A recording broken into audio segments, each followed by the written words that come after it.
Sanskriti University for excellence in life. BTech Agri BSc lateral entry.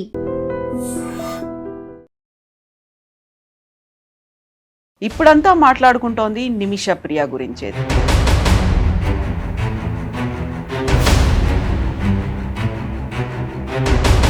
ఉరి శిక్ష ఎందుకు ఖరారు చేశారు, ఎందుకని అది పోస్ట్పోన్ అయింది? మన కేరళ నుంచి వెళ్ళినటువంటి ఒక అమ్మాయి, ఒక మదర్, తన గురించి అయితే మాట్లాడుకుంటున్నారు. నిమిష ప్రియ డెత్ సెంటెన్స్ ఇచ్చి ఆల్మోస్ట్ ఐ థింక్ బహుశా 2 సంవత్సరాలు అవుతుంది.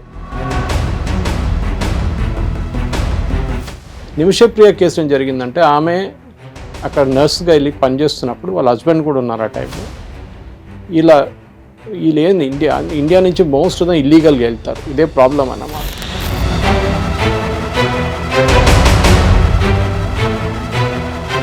ఇల్లీగల్గా అక్కడ వెళ్ళి ఒక జాబ్ చెప్తారు, అక్కడ వెళ్ళినప్పుడు ఇంకో జాబ్ చేపిస్తారు. ప్రజెంట్ సిచ్యువేషన్ అయితే వాడి బ్రదర్, చనిపోయిన వ్యక్తి బ్రదర్ అయితే మాకు ఆ బ్లడ్ మనీ వద్దు అనేది కూడా చాలా గట్టిగా చెప్తున్నారు. సో పన్నుకి పన్ను, ప్రాణానికి ప్రాణం అన్నట్టు. They are not an educated cult. Desert కల్ట్లో ఏంటంటే ఒకరిని కంపేర్ అంటే నేను వాడిని చంపేస్తాను.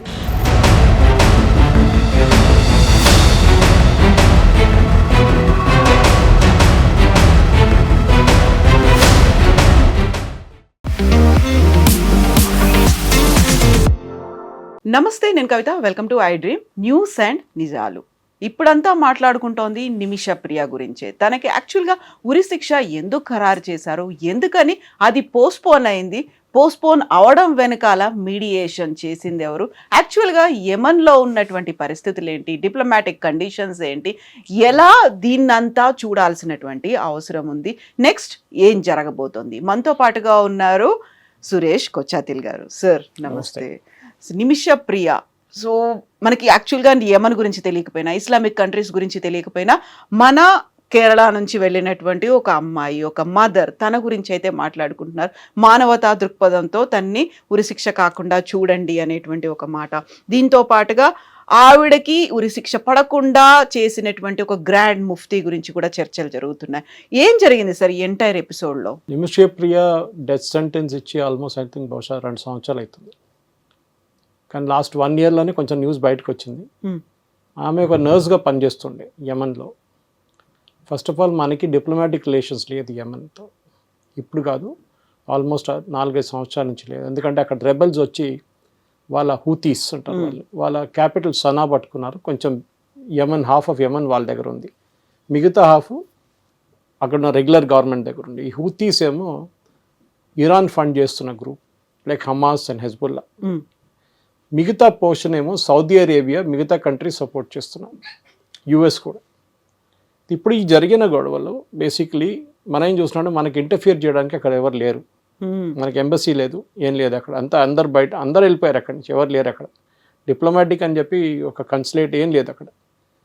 నిమిష ప్రియ కేసు ఏం జరిగిందంటే, ఆమె అక్కడ నర్స్గా వెళ్ళి పనిచేస్తున్నప్పుడు వాళ్ళ హస్బెండ్ కూడా ఉన్నారు ఆ టైంలో.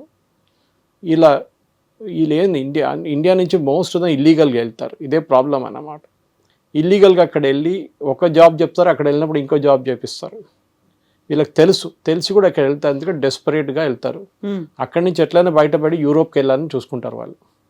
అది వాళ్ళ అనమాట. ఎవరైనా నర్సింగ్ ప్రొఫెషన్లో అన్నిటికంటే ఎక్కువ ఎర్నింగ్ చేసేది యూరోప్ అండ్ యుఎస్. సో ఒకసారి మీరు మిడిల్ ఈస్ట్కి వెళ్ళి అక్కడ పనిచేసిన తర్వాత 3 సంవత్సరాల తర్వాత లక్ పడితే మీరు యూరోప్కి వెళ్ళిపోవచ్చు, లేకుంటే యూఎస్కి వెళ్ళిపోవచ్చు. ఈమె కేసు జరిగిందంటే, వీళ్ళ హస్బెండ్ని వాళ్ళ ఓనర్, క్లినిక్ ఓనరు రిటర్న్ పంపించేశారు. ఈమెకు ఉండని మీరు వెళ్ళిపోండి అని చెప్పేసి ఆయన వెళ్ళిపోయాడు. దాని తర్వాత ఈమె మీద చాలా అత్యాచారాలు చేశారు, సెక్షువల్ హరాస్మెంట్ అంటున్నారు, మిగతా అంటున్నారు. ఆమె పాస్పోర్ట్ తీసుకొని పెట్టుకున్నారు, ఆమెకి పాస్పోర్ట్ ఇవ్వకుండా ఆమెని కొట్టడం మొదలుపెట్టారు. లాస్ట్ ఒకరోజు విసుకొచ్చి ఆమె ఏం చేస్తుందంటే సెడేటివ్ ఇంజెక్షన్ ఇచ్చేసింది. మనం యూజువలీ లోకల్ అనస్థీషియా చేస్తాం కదా, దాంట్లోనే సెడేటివ్ ఇచ్చేసింది ఆమె. కానీ డోస్ కొంచెం ఎక్కువైపోయింది అది. దాంతో ఆయన చనిపోయాడు, యంగ్ ఫెలో. చనిపోతే వాళ్ళ మీద కేసు నడిచింది. అక్కడైతే షరియా కోర్ట్స్, రెగ్యులర్ కోర్ట్స్ లేవు మన దగ్గర. గల్ఫ్లో మొత్తం అంతే. అది సౌదీ ఉండొచ్చు, మీరు యుఏఈ ఉండొచ్చు, ఖతార్ ఉండొచ్చు, బహ్రెయిన్ ఉండొచ్చు, ఎక్కడైనా కానివ్వండి, అక్కడ షరియా కోర్ట్సే నడుస్తుంది. అక్కడ జ్యుడిషియల్ కోర్ట్స్ లేదు అక్కడ. మనలాగా ప్రాసిక్యూటరు, డిఫెండెంటు, ఈ చెప్పినట్లు పోలీస్ ఇన్వెస్టిగేషన్ రిపోర్ట్స్ ఇదేం ఉండదు, వాదనలు ఇవన్నీ ఏం లేదు. స్ట్రేట్ అవే జరిగింది అయిపోయింది, కథం. వారం లోపల డిసిషన్ వచ్చేస్తుంది. మన దగ్గర సంవత్సరాలు పడుతుంది. సో ఈమెకి ఉరిశిక్ష చేయాలని చెప్పి వీళ్ళు డిసైడ్ చేశారు. సో ఒక ముస్లిం కంట్రీస్లో 50 ముస్లిం కంట్రీస్ షరియా ఫాలో చేస్తారు, పార్ట్లీ ఆర్ హోల్లీ. వాళ్ళ దాంట్లో ఏంటంటే ఒకరినొక చెప్పిన తర్వాత ఆ ఫ్యామిలీకి మీరు బ్లడ్ మనీ ఇస్తారు. బ్లడ్ మనీ అంటే వాళ్ళకి మీరు చేసే తప్పుకి మీరు ఒక డబ్బు ఇస్తున్నారు వాళ్ళకి. అది చాలా పెద్ద అమౌంట్ ఉంటుంది. ఫైనాన్షియల్గా వాళ్ళు స్ట్రాంగ్ ఉన్నా కానీ ఈ డబ్బులు తీసుకుంటారు. ఎందుకంటే ఇచ్చే మనిషి అంత కష్టపడి అంత అసలు డబ్బులు లేకుండా పోవాలని చెప్పి చేస్తారు వాళ్ళు అట్లా. సో దీనికన్నా ముందు కూడా ఇంకో కేసు కేరళ నుంచి ఒక gentleman, I think it was UAE అనుకుంటాను, ఇట్లా ఉరిశిక్ష పడితే కేరళ నుంచి క్రౌడ్ సోర్సింగ్ చేసి క్రౌడ్ ఫండింగ్ చేసి ఆయన్ని బయటకు తీసుకొచ్చారు. కానీ ఇట్లా చాలా కేసెస్ ఉన్నాయి గల్ఫ్లో. మనం వింటున్నది ఇంతే. ఎందుకంటే ఇది ఒకటి కేరళ నుంచి, సెకండ్ ఆమెకి జరిగిన ఒక ఆమె మహిళ అని చెప్పి ఇంకోటి. కానీ నార్త్ ఇండియా నుంచి చాలామంది ఇట్లనే గల్ఫ్లో జైల్స్లో ఉన్నారు. ఎవరు వాళ్ళని పట్టించుకోవట్లేదు. పబ్లిసిటీ లేదు, ఏం లేదు. పాపం వాళ్ళు కొంతమంది అయితే 2 వారాల ముందే ఒకరిని తీసేశారు, ఉరిశిక్ష చేసేసారు. ఎవరు పట్టించుకోలేదు. నిమిషప్రియలాగా ఆమెకి పబ్లిసిటీ లేదు పాపం. సో అట్లా ఒక 10-15 మంది ఈజీగా గల్ఫ్లో ఉన్నారు వెయిటింగ్ ఫర్ డెత్ సెంటెన్స్, అంటే death to be carried out, sentence to be carried out. Nimishapriya కేసులో ఏమైందంటే లాస్ట్ మినిట్లో కూడా వీళ్ళు బ్లడ్ మనీ ఆఫర్ చేస్తే ఫ్యామిలీ తీసుకోరని చెప్పారు. ఎందుకంటే they are very rich family, నాకు వద్దు ఏమొద్దు అని చెప్పారు. సరే అని చెప్పి కేరళలో ఒక పొలిటికల్ హాట్ పొటాటో అయిపోయింది. ఒకటి ఫస్ట్ వీళ్ళందరూ ఏమనుకున్నారంటే హిందూ అనుకున్నారు ఆమె, నిమిషా ప్రియ అని వినంగానే హిందూ అనుకొని బీజేపీ వాళ్ళు ఏం చేయట్లేదని చెప్పి గొడవ మొదలు పెట్టారు. సో బీజేపీ వాళ్ళు అన్నారు మేమెందుకు చేయాలి, హిందూనా ముస్లింనా క్రిస్టియన్ మాకు పని లేదు. ఆమె యాక్చువల్లీ క్రిస్టియన్. అప్పుడే తెలిసింది ఆమె మూడో పేరు చూస్తే ఆమె షీజ్ ఎ క్రిస్టియన్. సరే వాళ్ళ చర్చ్ నుంచి ఏమైనా వచ్చిందో వాళ్ళ తరఫు నుంచి ఏం రావట్లేదు.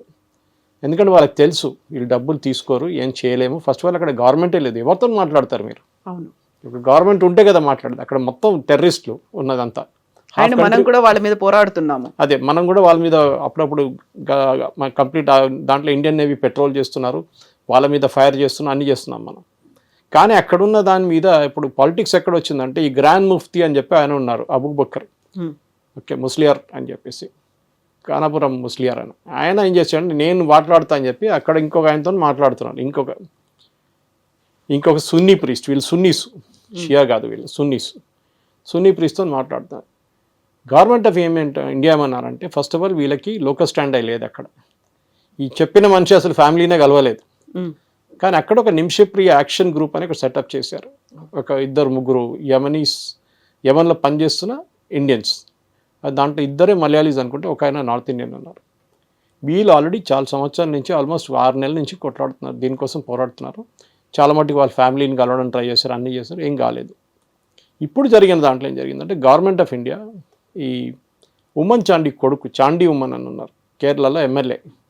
ఆయన వెళ్ళి గవర్నర్ ఆర్లేకర్ని కలిశారు కేరళలో రాజ్భవన్లో. కలిసి ఇట్లా మాట్లాడితే ఆర్లేకర్ గారు వాళ్ళ ఫ్యామిలీతో మాట్లాడారు, కేరళలో ఉన్న ఫ్యామిలీతో. వాళ్ళ మదర్ ఆల్రెడీ అక్కడ ఉన్నారు యమన్లో, ఈ అమ్మాయి మదర్, ఆమెతో కూడా మాట్లాడింది. మేమేమైనా చేస్తామని చెప్పి. ఆర్లేకర్ గారు ఆర్ఎస్ఎస్ మంచి మాట వింటారు సెంట్రల్ గవర్నమెంట్లో. సో మాట్లాడారు. సెంట్రల్ గవర్నమెంట్ తెలిసిపోయింది మాకు దీంట్లో అసలు పట్టలేదు, అసలు మనం ఏం చేయలేమని చెప్పి సుప్రీంకోర్టులో కూడా మన స్టేట్మెంట్ ఇచ్చారు. 3 రోజుల ముందు కేసు వచ్చింది. సుప్రీంకోర్టు అడిగారు మీరు ఏం చేయగలరంటే మేమేం చేయలేము, it is beyond our control. ఇంకా మాకు అక్కడ ఏం లేదు, ఎవరు తెలియదు, అక్కడ మొత్తం ఒకరి మీద ఒకటి పోరాటం నడుస్తుంది, అక్కడ చచ్చిపోతున్న మనుషులు రోడ్డు మీద, మేము ఏం చేయలేమని చెప్పారు. ఎవరితో మాట్లాడాలో ఏం లేదు, nothing, no government there first of all మాట్లాడడానికి. సో ఆ పొజిషన్స్లో గవర్నమెంట్ ఏం చేశారంటే సరే అని చెప్పి సౌదీ అరేబియాతో మాట్లాడారు. సౌదీ అరేబియన్ గవర్నమెంట్కి పట్టుంది, at least the other part of it, the Sunni part of it, Shia part వాళ్ళ దగ్గర ఎక్కువ పట్టలేదు. సో వాళ్ళు ఏం చేశారంటే వాళ్ళ రిప్రజెంటేటివ్స్ ఉన్నారు చాలామంది అక్కడ, వాళ్ళ ఎంబసీ కూడా ఉందంతా ఉంది. వాళ్ళు మాట్లాడారు. వాళ్ళు మాట్లాడి ఏం చేయాలంటే ఫస్ట్ స్టెప్ ఏం చేయాలంటే ఫ్యామిలీతో కలవడం సెకండరీ, ఫస్ట్ పోస్ట్పోన్ చేద్దాం. ఎందుకంటే ఇవాళ పొద్దున ఉండే, రాత్రి 12 గంటల తర్వాత ఎప్పుడైనా చేయొచ్చు అని చెప్పి డిసిషన్ ఉండే అనమాట ఉరిశిక్ష. దాన్ని పోస్ట్పోన్ చేయించారు. That itself is a big victory. కానీ కేరళలో పండుగ ఏం చేసుకుంటే యూనియన్ గవర్నమెంట్ యూజ్లెస్, ఏం చేయలేదు మోదీ. అక్కడ నెరేటివ్ అంతే, ఎందుకంటే కేరళలో ఉన్న మీడియా 99% కమ్యూనిస్ట్ మీడియా, కమ్యూనిస్ట్ లేకుంటే జిహాదీలు. ఒఫిషియలీ ఏదో మనం అనుకుంటాం, మన communist party of India Marxist official channel ఉంది కైరళి, కాంగ్రెస్కి ఒఫీషియల్ ఛానల్ ఉంది జై హింద్, అందరికి ఒక్కొక్క ఛానల్ ఉంది. ముస్లిం లీగ్, అది కూడా Jamaat-e Islami which is the hard core Muslim organisation, వాళ్ళకి మీడియా వన్. ఆ ఛానల్ని 1 వారం బంద్ చేశారు గవర్నమెంట్ ఆఫ్ ఇండియా ముందు, ఎందుకంటే ఐఎస్ఐ ఫండ్ చేస్తుంది వాళ్ళని చెప్పేసి ఒక సీక్రెట్ రిపోర్ట్ రా నుంచి వచ్చినట్టు ప్రజెంట్ చేస్తే కేరళ హైకోర్టు వాళ్ళని బ్యాన్ చేశారు, కానీ సుప్రీంకోర్టు వాళ్ళని రిలీజ్ చేసేసారు. అది ఇంకో స్టోరీ. అది ఈ కేసు ఏం జరిగిందంటే సౌదీ అరేబియా అన్నారు ఫస్ట్ మనం పోస్ట్పోన్ చేస్తాం, దాని తర్వాత మనం చూద్దాం ఏం చేయాలని చెప్పేసి. ఎందుకంటే అక్కడ జడ్జి లేదు, జ్యూరీ లేదు, అడ్వకేట్ లేరు, ఎవరు లేరు అక్కడ. పాడన్ ఎవరు చేస్తారు? అక్కడ ఒక సుప్రీంకోర్టు ఉందంటే వాళ్ళతో పాడన్ చేయించారు, పోస్ట్పోన్ చేయించారు. ఆర్డర్ వచ్చింది నిన్న సాయంత్రం. ఇప్పుడు దానికోసం కేరళలో క్రెడిట్ ఎవరు బీజేపీ క్రెడిట్ ఇవ్వకూడదు కదా అక్కడ. సో లక్కీలీ ఏమైందంటే రాత్రి నిన్న నిమిష యాక్షన్ కౌన్సిల్ మెంబర్స్ యమన్ నుంచి నిన్న మలయాళం ఛానల్స్తో మాట్లాడారు. ఓకే, మాట్లాడి దాంట్లో చెప్పారు వాళ్ళు క్లియర్గా, ఈ ముఫ్తీ ఈయన ఉన్నాడు కదా, గ్రాండ్ ముఫ్తీ అని చెప్పి నడుస్తున్నాడు కేరళలో, ముస్లియారు, ఆయనకి దీంతో సంబంధం లేదు, ఆయన ఎవరితో మాట్లాడలేదు, ఆయన మాట్లాడే మనిషి ఒక డెసిగ్నేటెడ్ యుఎన్ టెర్రరిస్ట్, ఆయన మాట్లాడుతున్న సున్నీ లీడరు అక్కడున్న is a designated UN terrorist, ఆయనతో మాట్లాడుతున్నారు అని చెప్పారు. సరే అది ఎట్లయినా నిన్న రాత్రి అక్కడ ఆగిపోయింది. ఇప్పుడు ముందుకేం జరుగుతుందని మనం చెప్పలేము, ఎందుకంటే ఫ్యామిలీకి అలవట్లేదంట, వాళ్ళకి అసలు ఇంట్రెస్టే లేదంట, వాళ్ళేమో వీళ్ళని చంపేసాలని చెప్తున్నారంట, అంతే, వాళ్ళకి ఇంకేం వద్దు అంటున్నారు, you will not agree for blood money అంటున్నారు. అట్లాంటి పరిస్థితుల్లో మనం ఏం చేయలేము, ఎందుకంటే మనకి ఫస్ట్ వాళ్ళు ముందు చెప్పినట్లు డిప్లొమాటిక్ రిలేషన్స్ లేదు, ఏం లేదు, మనకు అక్కడ పట్టలేదు. ఉన్నది సౌదీ అరేబియా గవర్నమెంట్కి ఒకటే ఉంది అక్కడ. సౌదీ అరేబియా గవర్నమెంట్ మాట్లాడుతున్నారు, వాళ్ళు నేను చేపిస్తానులే అంటున్నారు. సో మోదీ గారు డైరెక్ట్ జయశంకర్ గారు మాట్లాడారు, సౌదీ గవర్నమెంట్ అక్కడ ఉన్న గవర్నమెంట్తో, అది మన సనా అవతల వైపు ఉన్న గవర్నమెంట్, ఒఫీషియల్ గవర్నమెంట్తో మాట్లాడారు. ఎందుకంటే యమన్ది హాఫ్ టెర్రరిస్ట్ చేతిలో ఉంది, హాఫ్ ఏమో సివిలియన్ గవర్నమెంట్ దగ్గర ఉంది. ఇప్పటికీ అది అక్కడ ఆగి ఉందన్నమాట. సో ఈ కేసు ఒక ఐసోలేషన్ చూడకుండా మన దగ్గర నుంచి కూడా చాలామంది, ఇప్పుడు బంద్ అయింది అనుకోండి, అది మహిళల్ని ఇక్కడ తీసుకెళ్ళి అక్కడ సెక్స్ ట్రాఫికింగ్ చేయడం కానీ మిగతా యాక్టివిటీస్ చేయడం చాలా నడుస్తుండే ముందు. ఇప్పుడు అదే అంటే ఇప్పుడైతే అన్అకంపెనీడ్ ఉమెన్ని పంపించట్లేదు, ఇమిగ్రేషన్లో ఆపేస్తున్నారు ఇక్కడ హైదరాబాద్ కానీ ఎయిర్పోర్ట్లో కానీ. అది కూడా కాకుండా ఎక్కడ వెళ్తున్నారు, ఏం వెళ్తున్నారు అని చెప్పి చాలా మటుకు క్వశ్చన్ చేస్తారు. వీసా రూల్స్ టైటన్ చేశారు. కానీ నర్సింగ్ లాంటి ప్రొఫెషన్స్లో ఆ ప్రాబ్లం లేదు, ఎందుకంటే దే ఆర్ క్వాలిఫైడ్ ప్రొఫెషనల్స్. నర్సులో అక్కడ గల్ఫ్లో చాలా డిమాండ్ ఉంది, ఎస్పెషలీ అక్కడ ఇస్లామిక్ స్టేట్స్లో మహిళల్ని టచ్ చేయాలని చెప్పి రూల్ ఉంది. సో మహిళలు కావాల్సిన చాలా డిమాండ్ ఉంది వాళ్ళకి అక్కడ. అది కాకుండా నేను చెప్పినట్లు దీనికన్నా ముందు వాళ్ళకి ఒక స్టెప్పింగ్ స్టోన్ లాగా గల్ఫ్కి వెళ్ళి అక్కడి నుంచి యూరోప్ కానీ యూఎస్కి వెళ్ళిపోవడానికి ట్రై చేస్తారు అనమాట. సో వాళ్ళని కాపాడుకోవాలంటే ఇది ఫస్ట్ కేసు కాదు, దీనికన్నా ముందు కూడా చాలా కేసులు నడుస్తున్నాయి. ఇట్లని పాస్పోర్ట్ గుంజుకుంటారు ఫస్ట్. మనం అట్లాంటి పరిస్థితులు ఎందుకు వెళ్తున్నాం అక్కడికి? మీకు తెలుసు వీళ్ళు అక్కడ ఉండనియరు, పాస్పోర్ట్ గుంజుకుంటారు. These are all lower level jobs అన్నమాట. మీరు హయ్యర్ లెవెల్ జాబ్స్కి ఇప్పుడు కూడా భారతదేశంలో చాలా మందికి రెస్పెక్ట్ ఇస్తారు అక్కడ. దానికి ప్రాపర్ ఛానల్ అనేది ఉంటుంది వాళ్ళకి అక్కడ. వాళ్ళకి ఏంటంటే వాళ్ళకి సపోజ్ చార్టెడ్ అకౌంటెంట్స్ కానివ్వండి, బ్యాంక్ ఆఫీషియల్స్ కానివ్వండి, ఆయిల్ రిగ్ వర్కర్స్, వీళ్ళందరూ రెస్పెక్ట్ ఇస్తారు. ఈ హౌస్ మేడ్స్గా వెళ్తున్న ఫిలిపీన్స్ నుంచి చాలా మంది వెళ్తారు. దే ఆర్ హారర్ స్టోరీస్ ఇంకా ఉన్నాయి, వాళ్ళది ఇంకా అలగ్ లెవెల్లో ఉంటుంది వాళ్ళ స్టోరీలు. ఫిలిపీన్స్ నుంచి, థాయిలాండ్ నుంచి చాలా మంది హోమ్ వర్కర్స్గా వెళ్తారు అక్కడ, ఇంట్లో పని చేయడానికి, పని మనిషిలాగా. కానీ వాళ్ళని కూడా చాలా మిస్ట్రీట్ చేస్తారు. నిమిషప్రియ కేసులో ఆమె నేను చెప్పినట్లు పాస్పోర్ట్ గుంజుకున్నారు, ఆమెను కొట్టడం మొదలుపెట్టారు, ఆమె తిండి లేకుండా పెట్టారు చాలా రోజులు. ఇదంతా చేసినప్పుడు ఆమెకు తీసుకొచ్చేసి last she gave an injection. ఆమె అనుకున్న నువ్వు కొంచెంసేపు నిద్రపోతాడులే, అప్పుడు దాకా పాస్పోర్ట్ తీసుకొని ఇండియన్ ఎంబసీకి వెళ్ళిపోదాం అనుకుంది ఆమె. కానీ జరిగింది ఇట్లా. సో ఏం చేయలేము ఇప్పుడు, we'll have to wait status quo. Maybe ఇవాళ రాత్రి లేకుంటే రేపు సౌదీ అరేబియన్ గవర్నమెంట్ మాట్లాడిన తర్వాతనే దీంట్లో ఈ ప్రాబ్లం ఎక్కడ వస్తుందంటే, వీళ్ళు క్రెడిట్ తీసుకోవడానికి చాలామంది ప్లేయర్లు దిగారు. అది ప్రాబ్లం అవుతుంది, ఎందుకంటే మోదీ గారికి సక్సెస్ రాకూడదు. నిమిషప్రియ చనిపోయింది కానీ మోదీ గారికి క్రెడిట్ రాకూడదు. ఆమె బతికి బయటపడితే మోదీ గారికి క్రెడిట్ వస్తుంది, అది రాకూడదు అని చెప్పి కేరళలో పెద్ద పాలిటిక్స్ నడుస్తుంది. This is the status. So ఇప్పుడు ప్రజెంట్ సిచ్యువేషన్ అయితే వాళ్ళ బ్రదర్, చనిపోయిన వ్యక్తి బ్రదర్ అయితే మాకు ఆ బ్లడ్ మనీ వద్దు అనేది కూడా చాలా గట్టిగా చెప్తున్నారు. సో పన్నుకి పన్ను, ప్రాణానికి ప్రాణం అన్నట్టు తన ప్రాణం అంటారు అక్కడ. అంతే, వాళ్ళకి అంతే ఫిలాసఫీ. ఎందుకంటే దాని డెజర్ట్ కల్ట్, వాళ్ళు they are not an educated cult. Desert కల్ట్లో ఏంటంటే ఒకరిని కంపేర్ అంటే నేను వాడిని చంపేస్తాను, మన దగ్గర కూడా ఫ్యాక్షన్లు ఉంటాయి చూడండి, రాయలసీమ వైపు అంతా ఉంటుంది. ఇదే ఫిలాసఫీ అనమాట. వాడు నన్ను చెప్తే నేను వాడిని చంపేస్తానని. కానీ ఈ మన ఒక యూఎస్లో కానీ యూరోప్లో చూసే ఆ లెవెల్ ఆఫ్ ఈవెన్ ఇండియాలో ఉన్న జ్యుడిషియల్ ఒక అకౌంటబిలిటీ అనేది అక్కడ లేదు. డెజర్ట్ కల్ట్ వాళ్ళు. దానికోసం ఎక్కడికంటే క్రాసింగ్లో తీసుకెళ్ళి వాళ్ళు ఊరేసేస్తారు, తల కోసేస్తారు, చేయి కట్ చేసేస్తారు, కాళ్ళు కట్ చేసేస్తారు, అన్నీ చేస్తారు. సో మన ఇక్కడ హ్యూమన్ రైట్స్ గురించి మాట్లాడుకున్న మన దగ్గర ఉన్న మనుషులు ఒకసారి అక్కడ వెళ్ళి కూడా మాట్లాడాలి. అప్పుడు వాళ్ళకి తెలుస్తుంది అక్కడ పరిస్థితి ఏముంటుందో అని. వాళ్ళు కూడా అదే జైలు వెళ్ళి పడతారు వాళ్ళు అప్పుడు. సో 50+ ఇస్లామిక్ కంట్రీస్లో ఇలాంటి సిచ్యువేషన్ ఉందా సార్, లేకపోతే ఓన్లీ మిడిల్ ఈస్ట్లోనే కనిపిస్తుంది అంటారా? అన్ని కంట్రీస్లో షరియా స్ట్రిక్ట్గా ఫాలో చేయరు. అంటే వాళ్ళకి ఇప్పుడు సౌదీ అరేబియా తీసుకోండి, చాలా మటుకు మోడర్నైజ్ చేశారు మొహమ్మద్ బిన్ సల్మాన్. ఎంబీఎస్ వచ్చిన తర్వాత ఈ wants to make Saudi Arabia Europe of by 2030 అని చెప్తున్నారు. పబ్స్ ఓపెన్ చేశారు, మహిళలకి ఓటింగ్ రైట్స్ ఇచ్చారు, డ్రైవింగ్ లైసెన్స్ ఇచ్చేశారు. అక్కడ మొన్న స్విమ్ సూట్ కాంపిటీషన్ నడిచింది, పబ్బులు ఓపెన్ చేశారు. So he is making it. ఎందుకంటే ఆయిల్ అనేది ఇంకొక 20 సంవత్సరాలు ఉంటుంది అంతే, దాని తర్వాత ఏమి ఉండదు. సో ఈ ఉన్న డబ్బులంతా వాళ్ళు స్మార్ట్గా ఇన్వెస్ట్ చేస్తున్నారు. ముందు రియల్ ఎస్టేట్లో ఇన్వెస్ట్ చేశారు చాలా మటుకు. గల్ఫ్లో పెద్ద పెద్ద అపార్ట్మెంట్లు కట్టారు, పెద్ద పెద్ద ఇల్లు కట్టారు. మనం చూసే జుమ్రా లాంటి ఐలాండ్ కట్టారు సీ మీద. కానీ ఏం జరిగింది, దాంట్లో ఏం అసలు వాల్యూ అడిషన్ ఏం లేకుండా పోయింది అంతే. కొంతమంది కొన్నారో అంతే, అక్కడ ఉండిపోయింది అది. వాళ్ళకి ఏం తెలిసింది, నెక్స్ట్ జనరేషన్కి వెళ్ళాలంటే అక్కడ టెక్నాలజీతో ఇన్వెస్ట్ చేయాలి. సో వాళ్ళు ఐటీ పార్కులు కానివ్వండి, బయోటెక్ పార్క్స్ కానీ అదంతా అక్కడ ఓపెన్ చేస్తున్నారు వాళ్ళు. దాంతో ఏమవుతుందంటే వాళ్ళు నెక్స్ట్ జనరేషన్కి అట్లీస్ట్ ఈ డబ్బులతోనైనా బతకొచ్చు మనం చెప్పేసి చేస్తున్నారు అనమాట.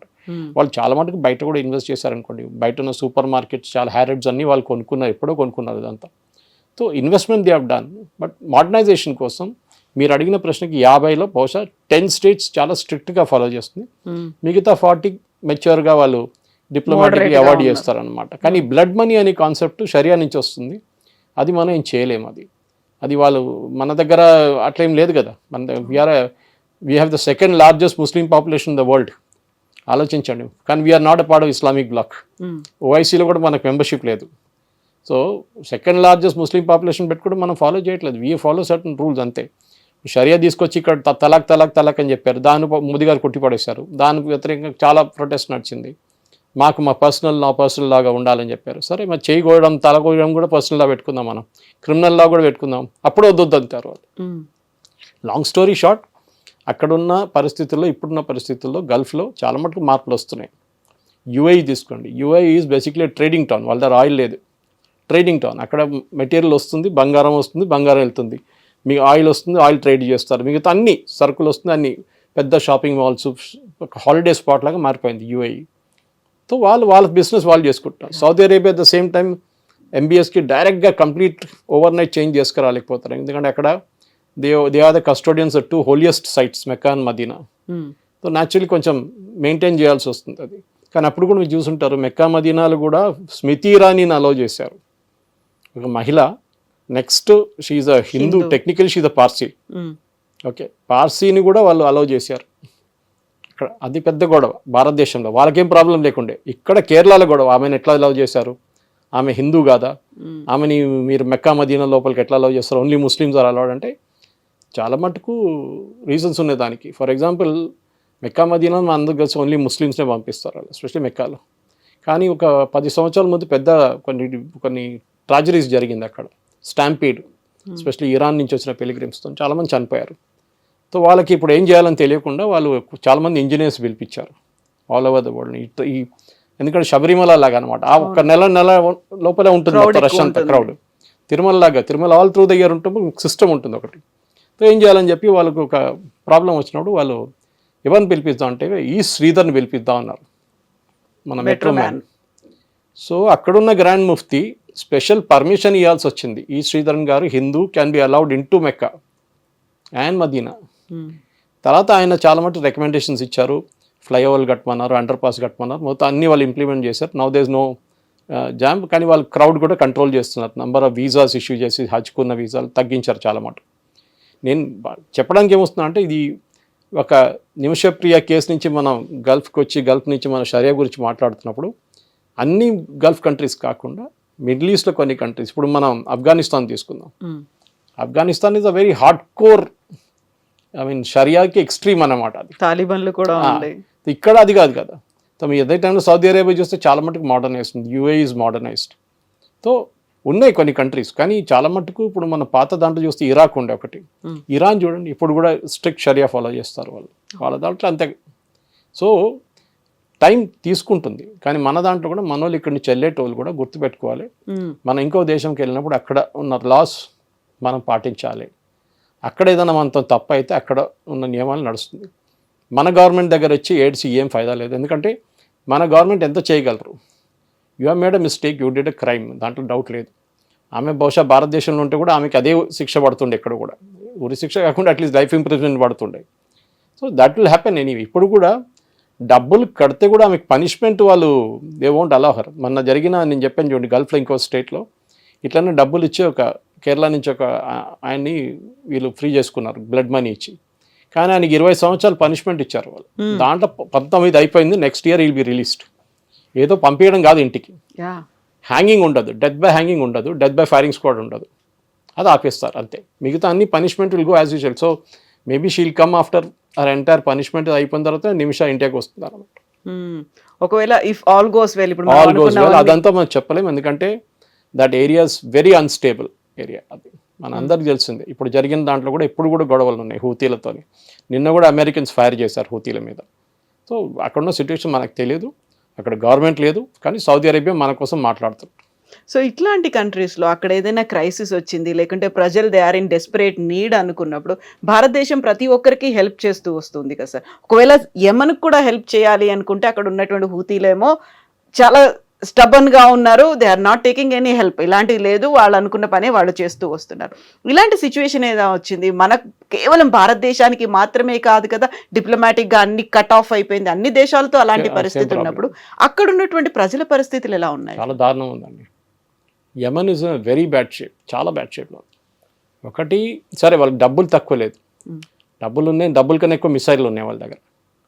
సో వాళ్ళకేంటంటే ఒక ఇస్లామిక్ రూల్ అది వాళ్ళు స్థాపించారు. ఎందుకంటే ఒఫిషియలీ యెమెన్ గవర్నమెంట్ చాలా ఒక లిబరల్ గవర్నమెంట్ ఉండే ముందు, కానీ ఇరాన్కి పడదు వాళ్ళతో. ఇప్పుడు across the sea, across gulf they are on other side Yemen ఉన్నారు, ఇటువైపు ఇరాన్ ఉన్నారు, వాళ్ళతో పడకపోతున్నారు. లాస్ట్లో యెమెన్ మీద ఇరాన్ వాళ్ళు హూతీలు దాడి చేసి వీళ్ళు సపోర్ట్ చేసిన గ్రూప్ అక్కడ వెళ్ళి టేక్ ఓవర్ చేసుకున్నారు. వాళ్ళు ఫస్ట్ ఏం చేశారని టేక్ ఓవర్ చేయగానే సౌదీ అరేబియా మీద మిసైల్స్ ఫైర్ చేశారు. ఆలోచించ, మనం ఇప్పుడు ఇజ్రాయెల్ గురించి మాట్లాడుతున్నాం, ఇజ్రాయెల్ మీద ఫైర్ చేస్తారని అందరు మర్చిపోయారు. ఈ సనా టేక్ ఓవర్ చేసిన అదే టైంలో వాళ్ళు సౌదీ అరేబియా మీద బాంబింగ్ చేశారు. కానీ సౌదీ అరేబియా వాళ్ళ పేట్రియట్ మిసైల్స్, యుఎస్ మిసైల్స్ అన్నీ పెట్టి, యుఎస్ బేస్ కూడా ఉంది అక్కడ సౌదీ అరేబియాలో, వాళ్ళు అడుకున్నారు. సో మనం పాత హిస్టరీ మర్చిపోతున్నాం. మనకు ఇండివిజువలిస్టిక్ పాయింట్కి వచ్చి ఆమె కేసులో ఏం చేయాలని ఆలోచిస్తున్నాం. ఇట్లాంటినే నేను చెప్తున్నాను, ఇట్లాంటి ఒక 10-20 కేసులు లెక్క. సనా ఒకటే కాదు, యెమెన్ ఒకటే కాదు, గల్ఫ్లో చాలా మటుకు. మీరు వాళ్ళ గురించి మాట్లాడుతున్నప్పుడు కూడా ఆలోచించండి. లాస్ట్ టైం ఈ క్రౌడ్ ఫండింగ్ చేసి ఆయన బయటకు తీసినప్పుడు కేరళలో ఆయన కోసం ఐ థింక్ ఆల్మోస్ట్ 20 కోట్లు 25 కోట్లు రైజ్ చేశారు పబ్లిక్ నుంచి. డబ్బులు ఇస్తారు పబ్లిక్, క్రౌడ్ ఫండింగ్ చేస్తే ఎస్ ఇస్తారు, కానీ మీరు ఎన్ని రోజుల దాకా చేస్తారు? డెఫినెట్గా నిమిషా ప్రియ కేసులో షీఈ్ మ్యారీడ్, షీఈ్ హస్బెండ్, పిల్లలు ఉన్నారు, అన్నీ ఉన్నారు వాళ్ళ దగ్గర. సో ఆ పరిస్థితుల్లో మనం కూడా సరే హెల్ప్ చేద్దాంలే అని చెప్పి చేస్తాం అనమాట. కానీ దాన్ని పాలిటిక్స్ కన్వర్ట్ చేయడము, మోదీ గారి మీద క్యాంపెయిన్ నడిపించడం ఇట్స్ నాట్ ఫేర్.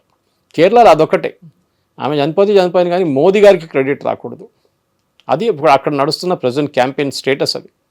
అది కూడా నిన్న రాత్రి యెమెన్ నుంచి ఆయన డైరెక్ట్ చెప్పారు, నిమిషా యాక్ట్ అండ్ కమిటీ వాళ్ళ, and is a Christian gentleman, ఆయన చెప్పారు వీళ్ళు కేరళలో ఇక్కడ న్యూస్ ఛానల్ మొత్తం అబద్ధం చెప్తున్నారు, ఈ గ్రాండ్ ముఫ్తీకి ఏ సంబంధం లేదు, ఆయన ఎవరితో మాట్లాడడానికి అధికారం లేదు, ఇక్కడ మేము మాట్లాడుతున్నాం, సౌదీ అరేబియా గవర్నమెంట్ మాట్లాడుతున్నారు, ministry of external affairs UAE Saudi Arabia గవర్నమెంట్తో మాట్లాడి we are trying to arrive at some solution. అది ఏం సొల్యూషన్ వస్తుందో నెక్స్ట్ 1 వీక్లో చూడాల్సిందే. ఇప్పటికైతే ప్రెసెంట్ అయితే దాన్ని పోస్ట్పోన్ చేశారు, కంప్లీట్గా మేము ఉరి శిక్షని రద్దు చేశాము అనేటువంటి మాట అయితే లేదు అసలు. Correct. Yes sir, thank you so much sir. Thank you sir. నిజంగా ప్రస్తుతం ఉన్నటువంటి సమాజం దేనికి ప్రయారిటీ ఇస్తుంది? ఆర్థిక సంబంధాల చుట్టూ మాత్రమే తిరుగుతుంది. మళ్ళీ ఎన్నికలంగానే చాలా విరక్తి కలుగుతున్నాం. మంచి అనిపిస్తుంది కదా, లేడీస్ కూడా ఛాలెంజింగ్ జాబ్స్ చేసినప్పుడు చాలా బాగుంటది. ట్రాఫిక్ అసిస్టెంట్స్ గా నియమించిన ట్రాన్స్జెండర్స్ అందరితో సాల్యూట్ చేయించుకుంటున్నారు. ఫుడ్ డెలివరీ ఇవ్వటానికి వెళ్ళినటువంటి డెలివరీ బాయ్ అనిల్ పై కళ్ళ ముందు పెళ్ళండి